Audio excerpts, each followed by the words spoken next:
Bapak Ibu yang dikasihi Tuhan kita Yesus Kristus, puji syukur kepada Tuhan, saat ini kembali Bapak Ibu dan saya akan memulai kebaktian ibadah keluarga di rumah kita masing-masing secara online. Umat Tuhan, saya undang berdiri untuk masuk beribadah. Mari menghadap Tuhan dan menyembah-Nya, serta memuliakan nama-Nya, karena kasih setianya besar atas kita. Saya undang Bapak Ibu untuk menyanyi, memuji dan membesarkan nama Tuhan dari Gita Bakti 12, Masuklah Semua Menghadap Tuhan.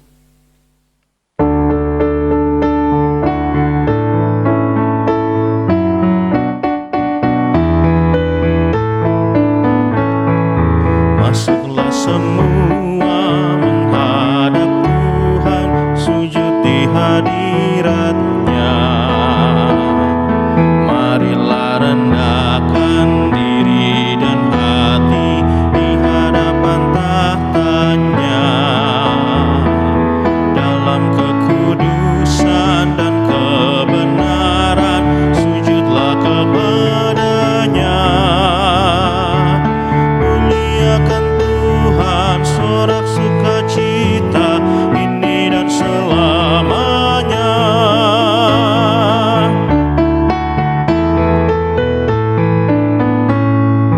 Bukalah hatimu, minta Roh Kudus menerangi jiwamu. Buanglah semua angkuh dan sombong dan mengaku dosamu. Terimalah anugerah, rahmat dan kasih dari Yesus Tuhanmu. Muliakan Tuhan, sorak sukacita ini dan selamanya. Menghadap Tuhan.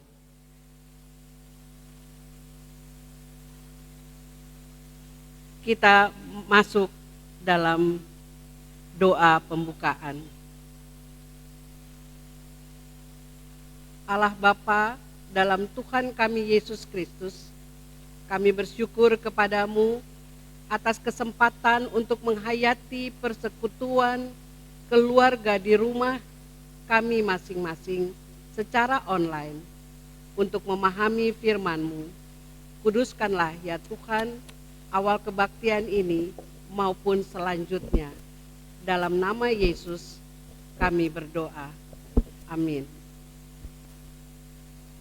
Umat Tuhan, kita masuk dalam Mazmur berbalasan dari Mazmur 67 ayat 2 hingga 4 menyatakan, kiranya Allah mengasihani kita dan memberkati kita. Kiranya Ia menyinari kita dengan wajah selam, Supaya jalan-Mu dikenal di bumi. dan keselamatan-Mu di antara segala bangsa. Kiranya bangsa-bangsa bersyukur kepadamu ya Allah. Kiranya bangsa-bangsa semuanya bersyukur kepadamu. Bapak Ibu silahkan duduk. Kita memuji nama Tuhan dari Gita Bakti 60. Firman-Mu Tuhan adalah kebun.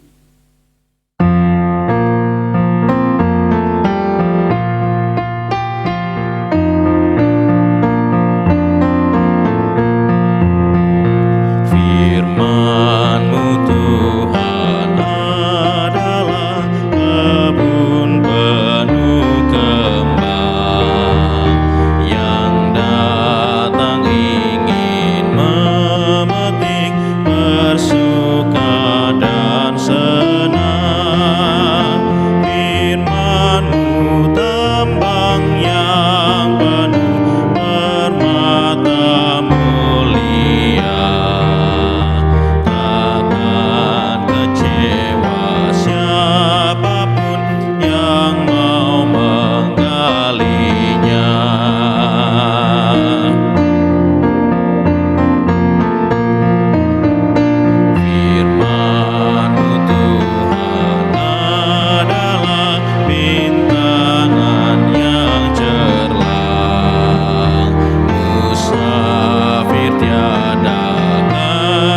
sesat, jalannya pun terang.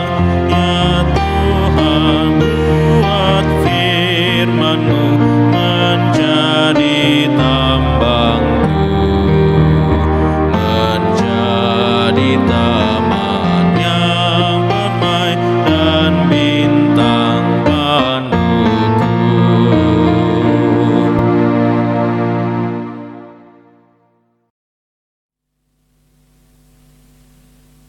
Bapak Ibu yang kekasih dalam Tuhan, sebelum kita masuk dalam pembacaan Alkitab, mari kita berdoa. Bimbinglah kami ya Tuhan untuk memahami firman-Mu. Tolonglah kami mengerti dengan kuasa Roh Kudus untuk mengikuti perintah dan kehendak-Mu. Berfirmanlah ya Bapa, kami siap mendengar. Amin. Bapak Ibu yang kekasih dalam Tuhan, saya undang berdiri untuk mendengar firman Tuhan berdasarkan bacaan Alkitab dari 2 Korintus 5 ayat 11 hingga 15. Kami tahu apa artinya takut akan Tuhan, karena itu kami berusaha meyakinkan orang. Bagi Allah hati kami nyata dengan terang, dan aku harap hati kami nyata juga demikian bagi pertimbangan kamu.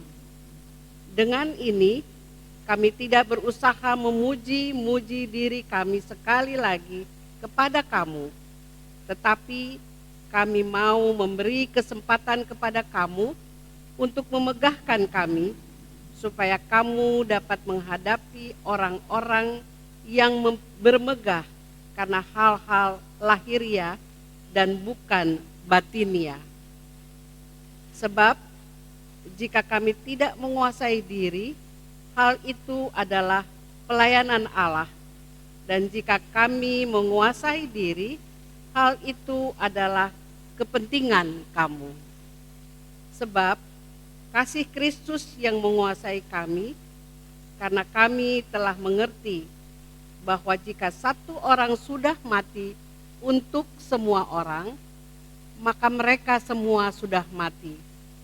Dan Kristus telah mati untuk semua orang, supaya mereka yang hidup tidak lagi hidup untuk dirinya sendiri, tetapi untuk Dia yang telah mati dan telah dibangkitkan untuk mereka. Demikian firman Tuhan. Haleluya.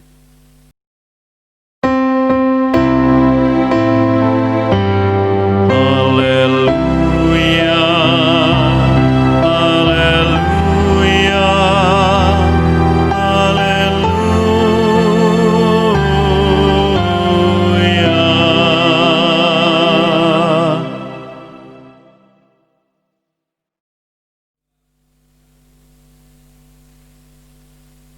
Bapak Ibu warga jemaat GPIB Samaria di Tangerang yang dikasihi Tuhan kita Yesus Kristus, yang mengikuti ibadah rumah tangga secara online pada malam hari ini.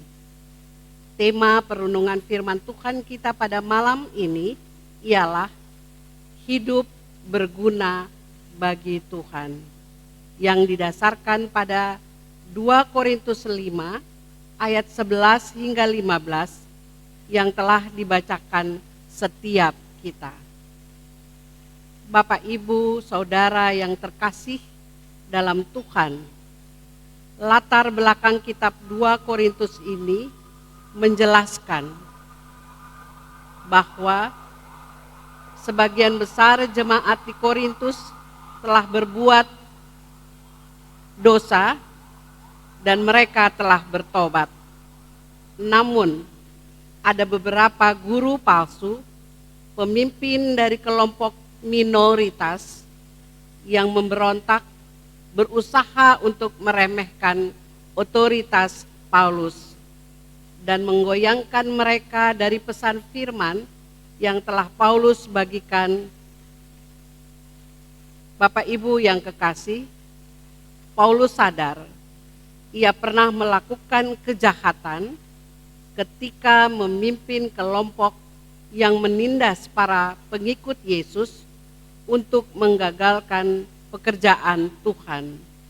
Sehingga ia bersyukur Tuhan telah menyelamatkannya dan menyadari bila Tuhan tidak menolongnya, maka ia akan mati sia-sia. Karena itu, Paulus berjuang memanfaat sisa hidup untuk pekerjaan memberitakan Injil, karena Injil adalah kuasa dan hikmat Allah. Tanpa takut dan gentar ia sampaikan, sekalipun Paulus penuh dengan penderitaan. Paulus bukan hendak membanggakan apa yang dialami atas penderitaannya atau untuk menuntut agar dibalas dengan upah. Tetapi karena Paulus memiliki motivasi melayani. Pertama, melayani karena ia takut akan Tuhan untuk hidup menurut segala jalan yang ditunjukkannya, bukan untuk mencari keuntungan, melainkan demi memuliakan nama Tuhan. Kedua, melayani karena telah menerima anugerah dari Tuhan, karena kasih Kristus yang ditunjukkan sampai mati di kayu salib, itulah yang menguasai Paulus untuk melayani Tuhan. Tuhan sudah menyelamatkannya, maka kini ia adalah miliknya. Sehingga ia dengan penuh kesabaran menghadapi setiap tantangan untuk membuatnya tetap rendah hati. Maka Paulus meyakini melayani sebagai suatu anugerah dari Tuhan, dan anugerah itu bukan hanya untuk dirinya sendiri, melainkan juga bagi orang lain. Tuhan telah beri yang terbaik untuk Paulus, maka ia bertanggung jawab kepada Tuhan dan jemaat di Korintus saat itu. Atas kasih Tuhan Yesus Kristus yang telah mati, bukan untuk kepentingannya, melainkan menggantikan umat agar kita selamat. Sesuai firman Tuhan pada hari ini, dari 2 Korintus 5 ayat 14 menyatakan, sebab kasih Kristus yang menguasai kami, karena kami telah mengerti bahwa jika satu orang sudah mati, untuk semua orang, maka mereka semua sudah mati.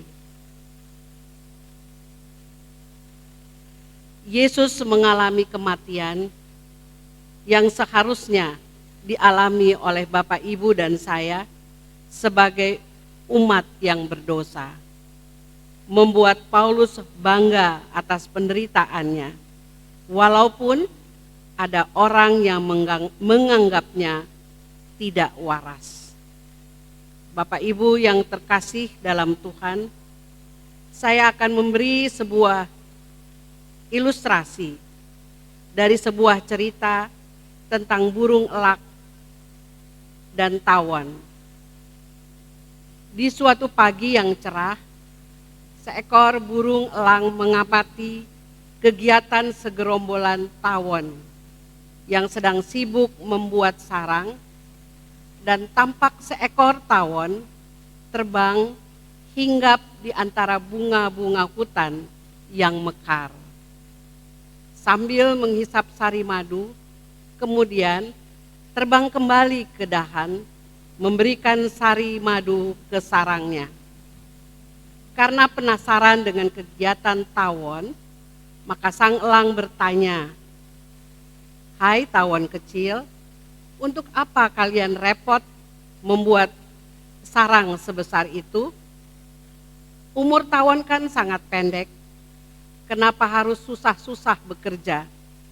Lebih baik santai-santai dan menikmati saja kehidupanmu yang singkat itu. Sang tawon menjawab, umurku memang tak sepanjang umurmu, tapi justru karena pendeknya waktu yang aku punya, maka aku tidak akan menyia-nyiakannya. Aku harus bekerja giat dan lebih rajin agar sarang kami bisa selesai sesingkat umur kami. Jawab elang, untuk apa sarangmu harus diselesaikan dengan cepat-cepat? Toh kamu akan segera mati juga. Dan kamu pun tidak bisa menikmati sarang yang telah dibuatnya dengan susah payah. Tuan elang yang gagah dan berumur panjang, jawab tawon, kasihan sekali caramu berpikir. Justru karena umur kami yang singkat, inilah yang harus kami hargai dengan sungguh-sungguh. Kami memang makhluk kecil dan berumur pendek, tapi kami bangga dan bahagia karena bisa berarti dan berguna bagi makhluk lain, yaitu dengan memberi semua hasil kerja keras yang telah dilakukan seumur hidup kami yang singkat dan kami lakukan dengan baik. Itulah arti keberadaan kami. Mendengar ucapan tawon, burung elang terdiam. Ternyata di balik penampilan makhluk yang kecil dan berumur pendek itu, kehidupan mereka pun memiliki arti tersendiri. Demikian cerita elang dan tawon. Bapak Ibu yang terkasih dalam Tuhan, apa yang dapat kita ambil dari cerita tadi?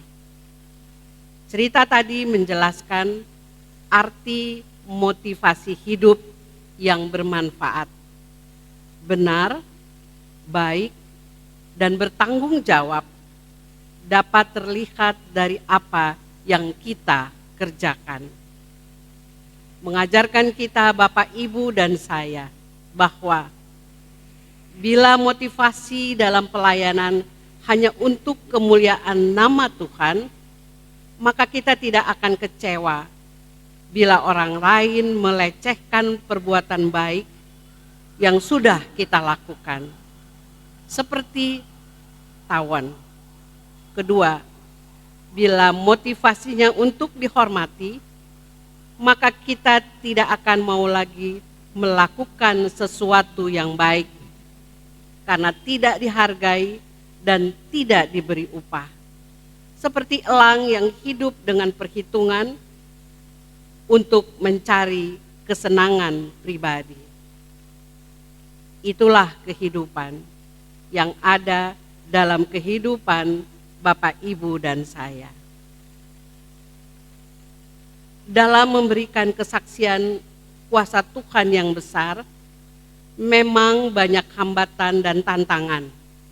Namun, Bapak Ibu yang terkasih, kita harus berusaha, karena itulah panggilan orang percaya.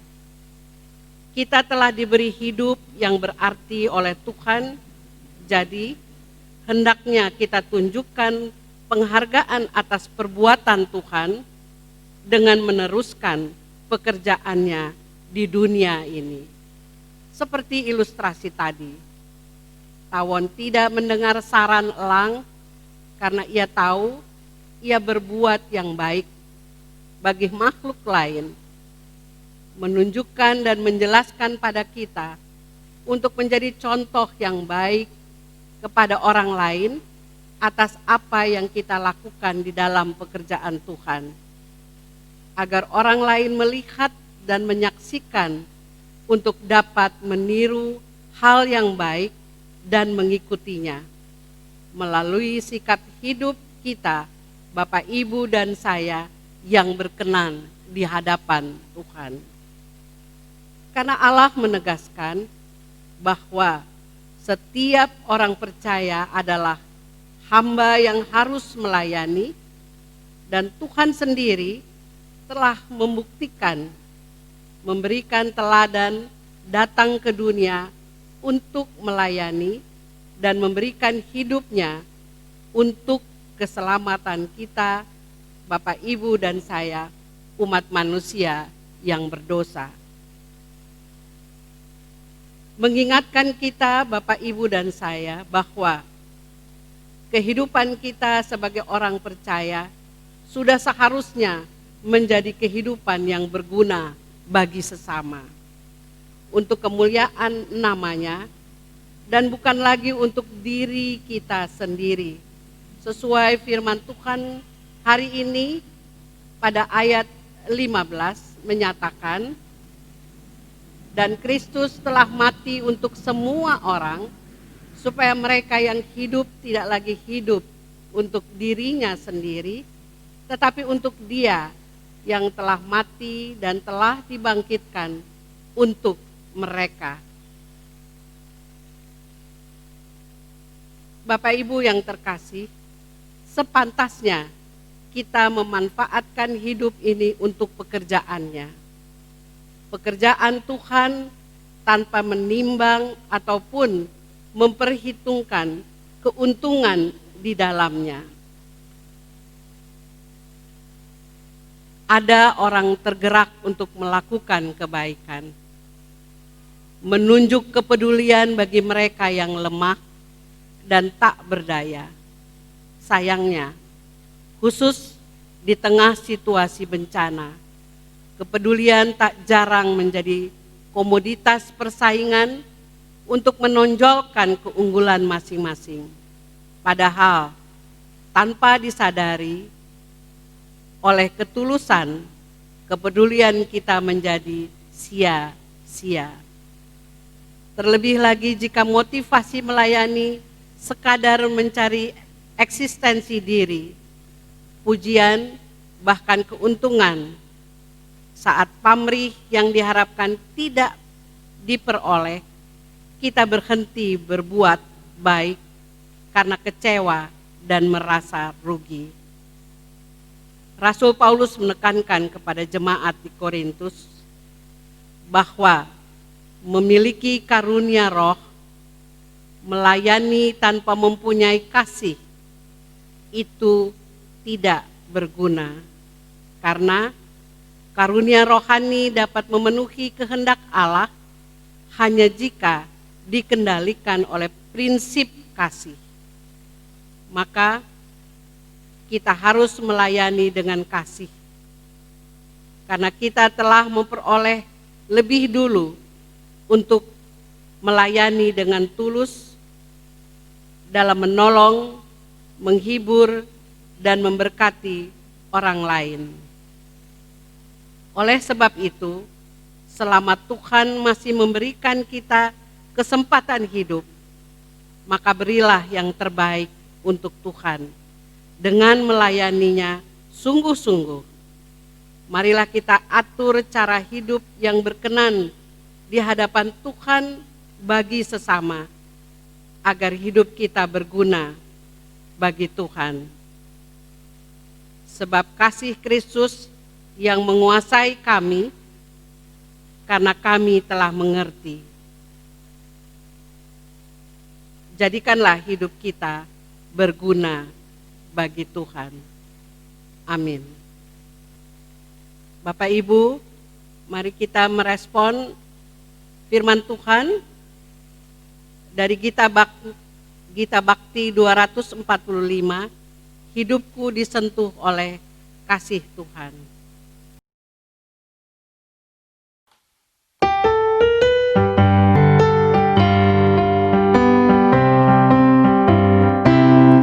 Hidupku disentuh oleh kasih Tuhan dengan cara ajaib ku disentuhnya.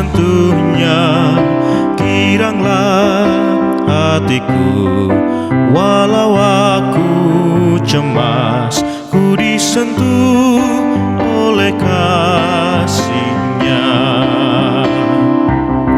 Kasih besar Tuhanku menyentuh hidupku, lebih besar dari kasih yang dunia beri. Seluruh hidupku ku memuji Tuhan, ku disentuh oleh kasih-Nya.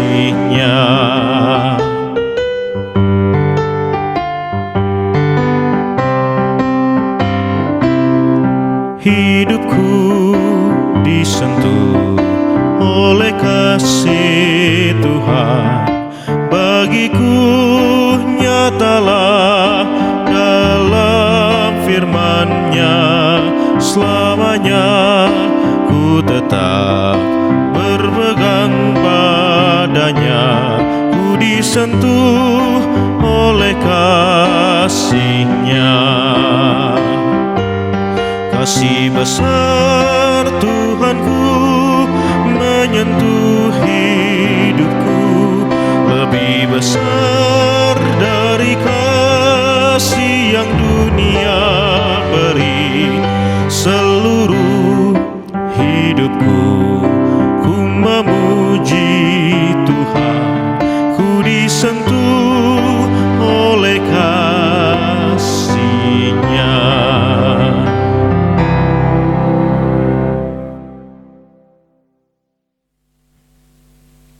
Bapak Ibu yang terkasih, mari kita masuk dalam doa syafaat. Dengan penuh kerendahan hati, kembali kami datang ke hadirat-Mu Bapa, melalui Tuhan Yesus Kristus Juru Selamat kami dan dunia ini.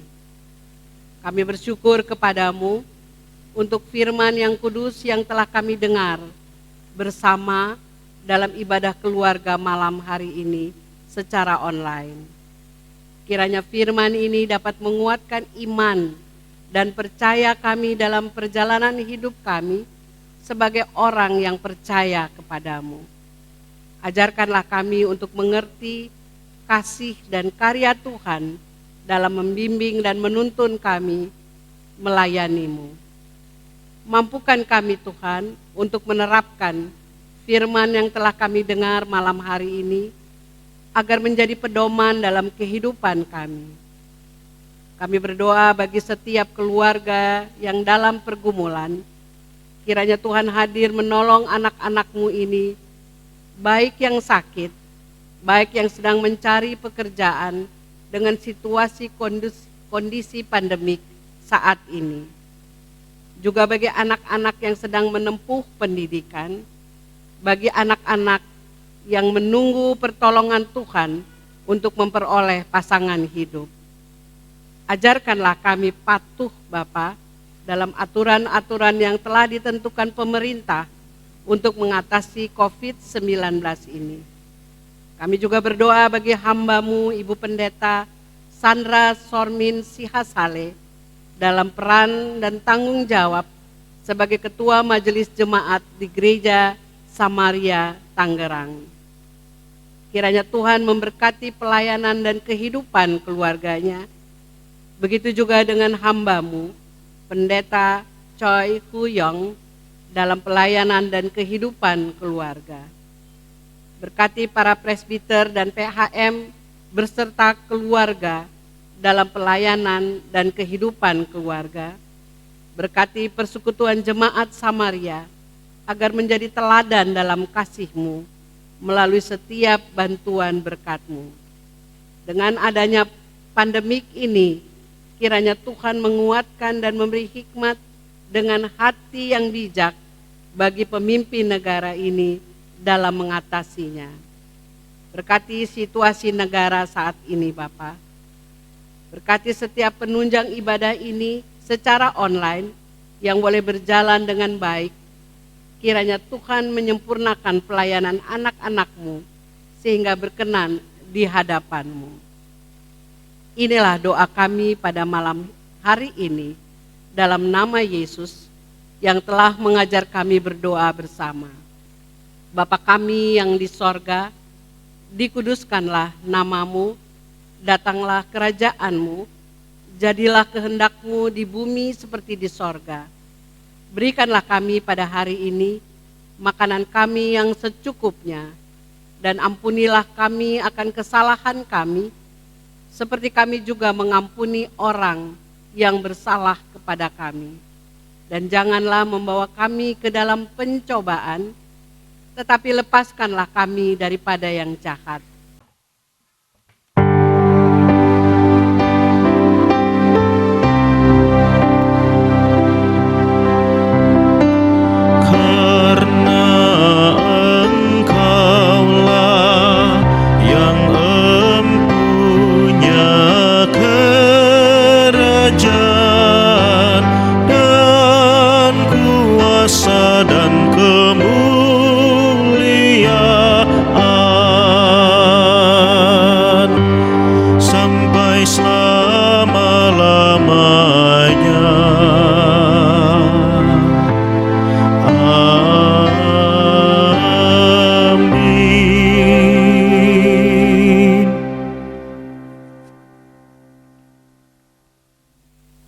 Bapak Ibu yang kekasih, kita masuk dalam pengucapan syukur.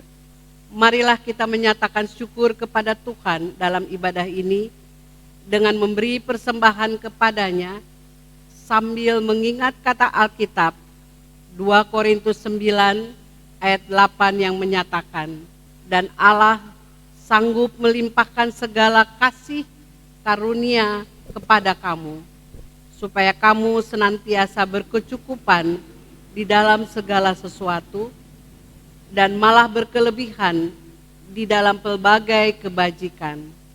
Tuhan memberkati persembahan saudara.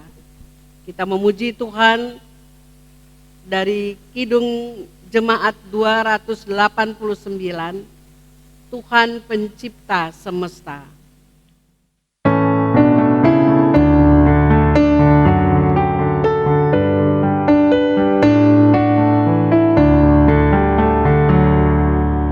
Tuhan Pencipta semesta, Kaulah yang maha mulia, sungguh besar karunia yang Kau beri.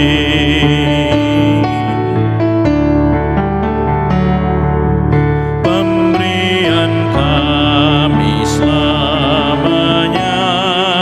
dari tangan-Mu asalnya, yang Kau terima itulah yang Kau beri.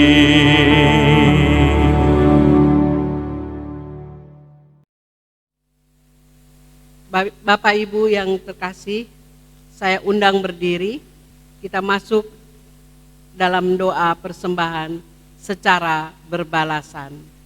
Sekarang ya Allah kami bersyukur kepadamu dan memuji nama-Mu yang agung itu, sebab siapakah kami sehingga kami mampu memberi persembahan sukarela seperti ini.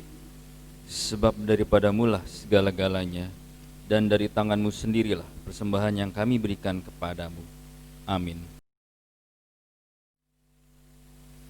Bapak Ibu tetap berdiri, kita masuk dalam amanat pengutusan.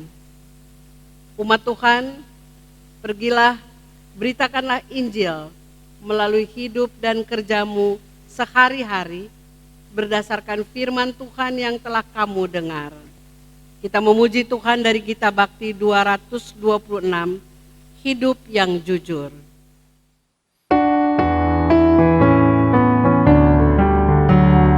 Hidup yang jujur hendak ku serah pada Yesusku yang aku sembah, bersekutu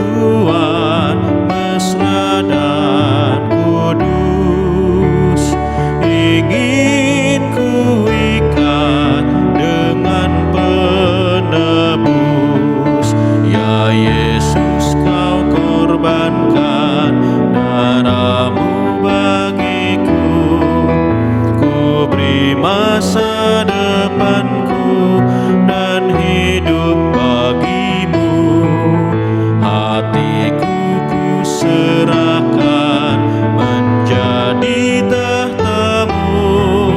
Ku minta kuasailah seluruh hidupku.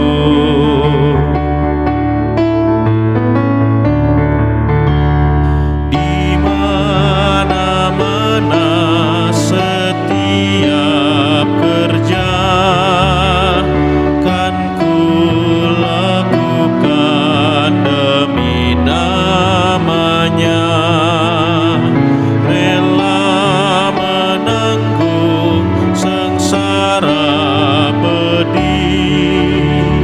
Ku ikut Yesus, ku pikul salib. Ya Yesus, Kau korbankan darah-Mu bagiku. Ku beri masa depanku dan hidup bagi-Mu. Hatiku ku serahkan menjadi tahta-Mu. Ku minta kuasailah seluruh hidupku.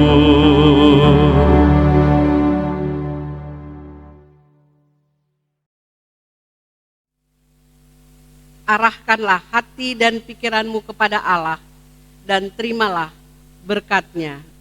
Tuhan memberkati engkau dan melindungi engkau. Tuhan menyinari engkau dengan wajah-Nya dan memberi engkau kasih karunia. Tuhan menghadapkan wajah-Nya kepadamu dan memberi engkau damai sejahtera.